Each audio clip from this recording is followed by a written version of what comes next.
In today's topic, I am going to discuss about 8 common mistakes made by UX UI design beginners. Already I had shared other 7 mistakes, common mistakes made by the UX and UI designers. I am giving the link in the description area. You can go and check if you are not watching that video. Alright, so in this video, I am going to talk about those 8 mistakes. Let's get started.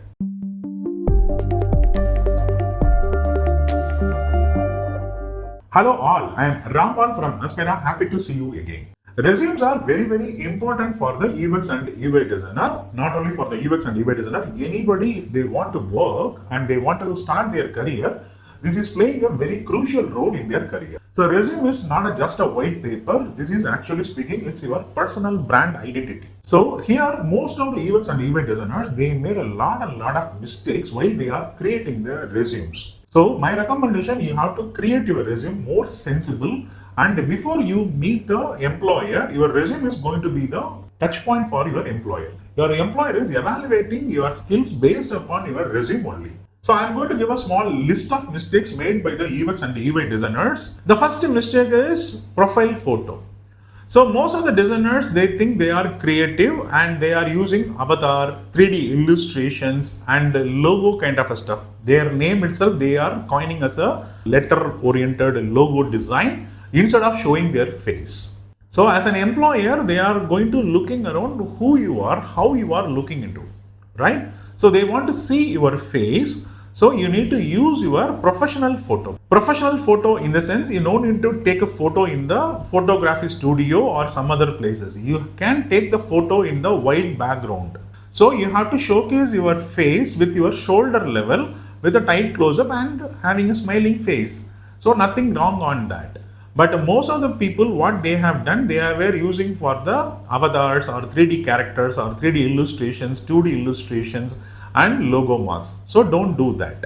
The second most commonly made mistake is missing of a LinkedIn profile link. My recommendation, you need to create one LinkedIn profile and include that LinkedIn profile link into your resume.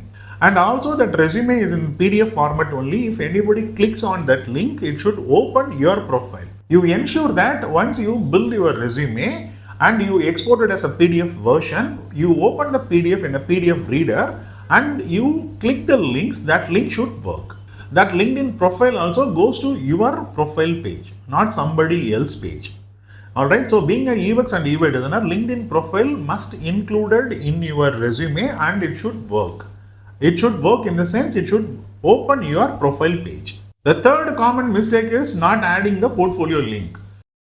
So as a designer, you must have your online portfolio. So you need to work on the projects and you have to add those projects in online somewhere and you need to include those links into your resume. So as a designer, you need to showcase your skill using the portfolio. So portfolios are playing a very vital role in your career. So you need to build the portfolio and you need to add that portfolio link in your resume.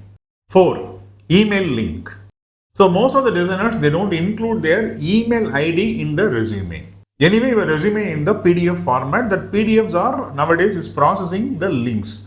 So you need to include your email link. Then only what happened, the employer can able to contact you as quick as possible. So ensure that once you build your resume and you take it out as a PDF format, you click the email and it will be open any email client or Gmail in your system. Your email ID will be visible on a clear manner. So you need to ensure that your email link should work and also you need to include that link. 5.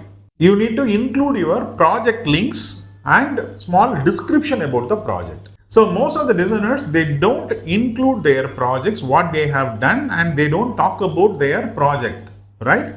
So this is one of the disadvantages for the designer. So if you are a designer and you have worked for a lot of projects and you have a online presence and also you build some sort of a case studies, right? So you need to include the project title and small description about the project as well, right? So if you are going to write about those project description, that is this project deals with so and so problem and you are trying to solve that problem and this is a project case study link. right? So if anybody is seeing that, what will happen, it gives a very good appealing to your resume, so that an employer can easily access your project and they can able to evaluate your skill sets. So you need to at least add some 3 to 4 projects at least, along with the title and small 2-line description and the project link. So that will be adding more value to your resume. The sixth mistake is not adding the skills. So being an UX and UI designer, you are acquiring a lot of skill sets and you need to include those skills. So at least you need to add what are the things that you can be able to do in UX and UI, so that any employer, they want to see that list, so that will be creating a value to yourself.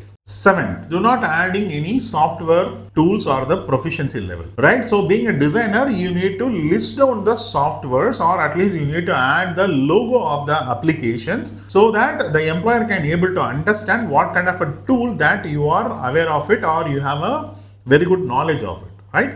So you need to add whatever the softwares that you know or you are well versed on that, you need to add those software name along with the icon, or no problem, only you can list down the name of the software. That has to be added under the software proficiency or softwares that you know. So eighth common mistake, the people, they are adding their 10th standard and 12th standard qualification in the resume. So my recommendation, don't add those 10th standard, 12th standard qualification in your resume. That is all degrading your value. So if anybody is seeing your 10th standard and 12th standard, you are studying in that school and that period, doesn't make any sense or creating any value to your resume, right? So your resume is basically speaking, the employer need to know what kind of a skill that you have and what kind of a software that you know and what type of a projects that you work. So these are the very, very important stuff.